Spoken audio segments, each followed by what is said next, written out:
tabernáculo sou eu. Aonde nós estamos embasados no texto bíblico para poder falarmos disso? Qual é a nossa referência? Bom, nós temos inúmeras referências, né? No Novo Testamento. Nós vamos ter as cartas paulinas, onde Paulo ele vai tratar acerca do nosso corpo como templo do Espírito.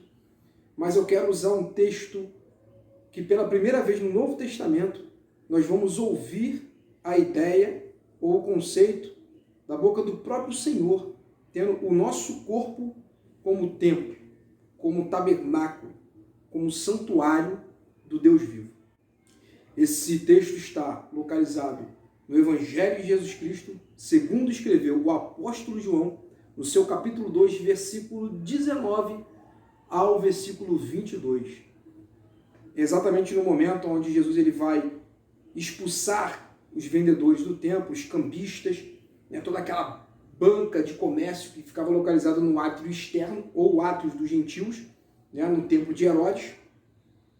E exatamente naquele exato momento onde Jesus ele vai dizer: derrubem o templo, este templo em 3 dias eu reerguerei novamente.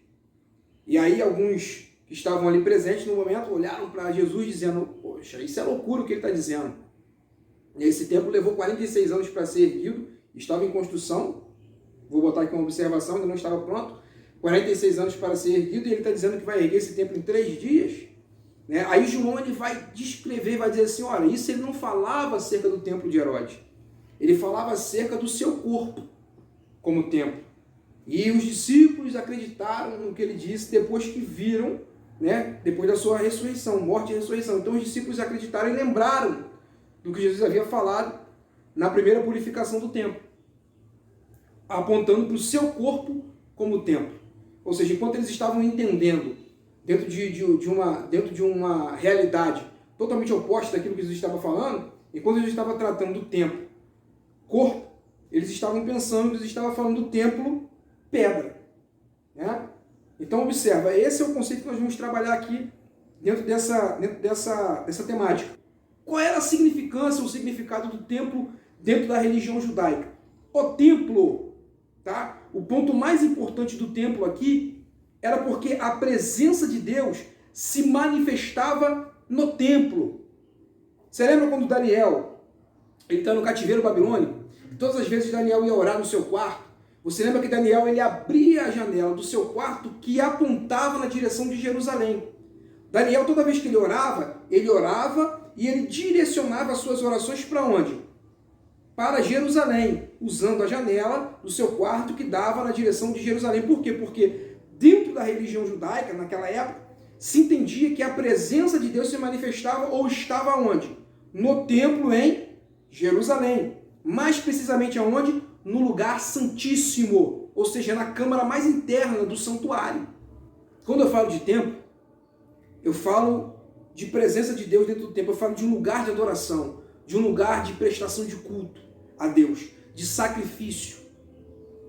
Agora, observa, quando Jesus ele fala do seu corpo como templo, ele está apontando na realidade que o homem, na verdade, ele é o templo erguido pelo próprio Deus.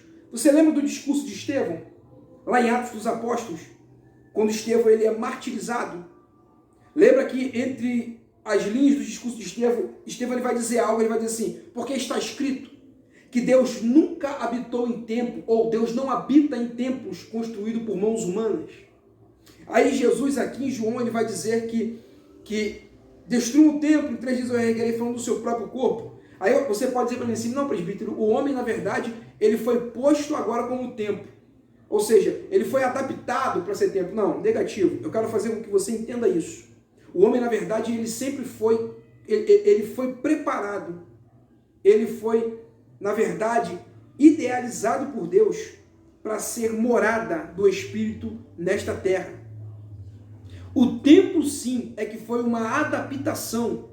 O templo, na verdade, ele surge como uma necessidade, porque a habitação original da presença do Espírito, da lei de Deus, do pão da vida, que é Cristo, deveria estar contido no homem, mas por consequência da queda do homem, por intermédio de Adão, este templo ele se tornou impróprio para a habitação. Ou seja, o templo, tenda, o templo, pedra, seja qual for o templo, ele é erguido dentro de uma necessidade.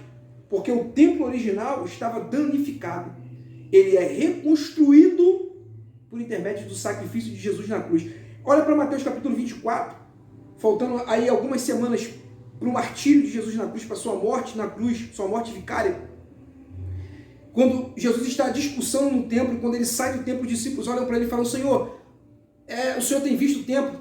Como se os discípulos queriam que Jesus fizesse algum comentário acerca da magnitude do templo de Herodes. Jesus fala: sem verdade vos digo que não ficará pedra sobre pedra. Parece contraditório em relação a João, no capítulo 2, quando ele está reivindicando dentro do templo a ordem, a decência, os princípios, os valores reais da palavra, de como se deveria se comportar ali dentro. Mas no capítulo 24 parece que Jesus ele está menosprezando o templo. Mas a ideia aqui não é essa.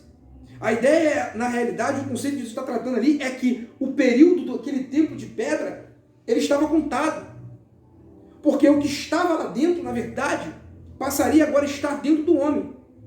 É isso que a gente precisa entender.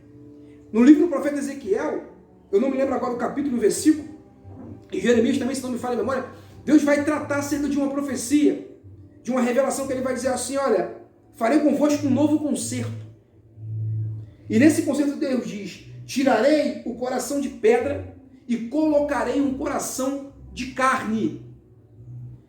Escreverei no coração de carne a minha lei e porei dentro, olha, observa, dentro de vós o meu espírito.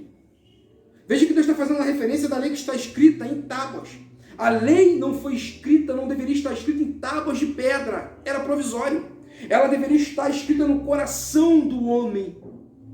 A presença, aleluia, ela deveria estar não sobre a tampa do propiciatório, mas ela deveria estar dentro do homem. Isso só foi possível através do sacrifício de Cristo na cruz, no Calvário.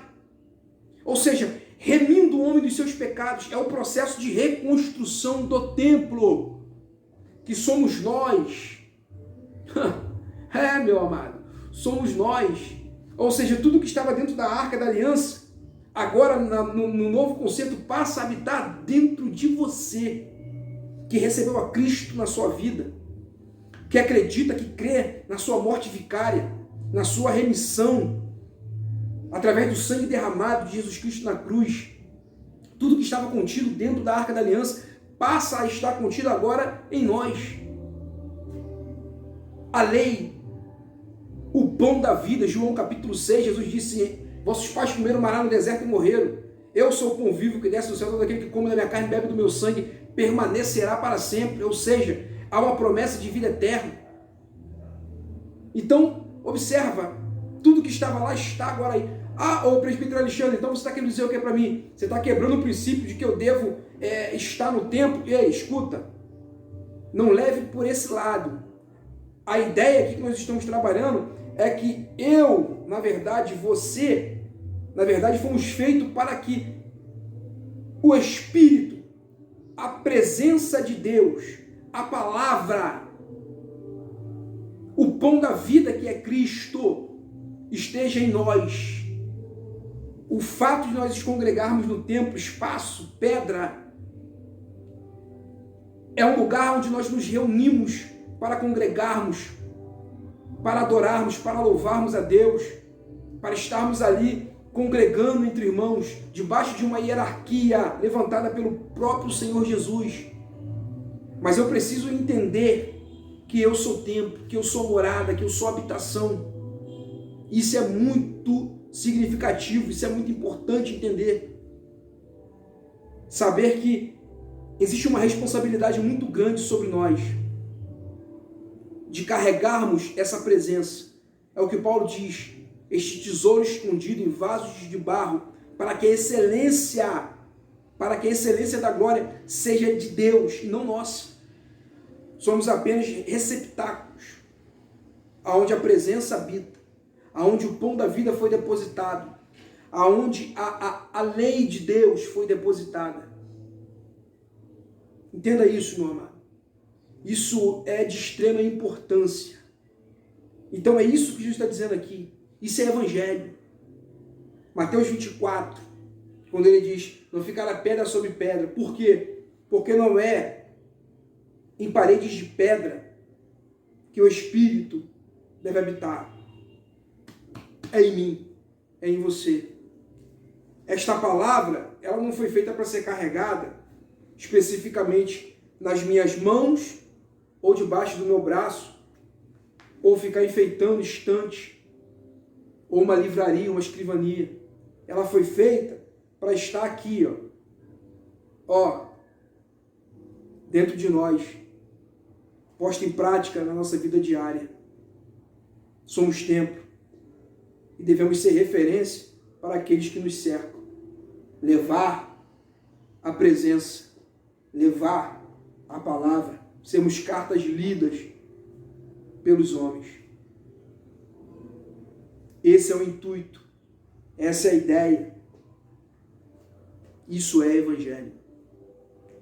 Eu espero que você tenha sido edificado por essa palavra, tenha acrescentado um pouco acerca do conhecimento acerca do tempo, enriquecido. Talvez você já tenha ouvido falar sobre isso, e eu glorifico a Deus pela sua vida. E a ideia aqui é acrescentar cada vez mais conhecimento sobre a sua vida, é partilhar aquilo que nós aprendemos do Senhor. Muito obrigado pela sua companhia até aqui. Deus abençoe a sua vida rica e abundantemente. Graça e paz.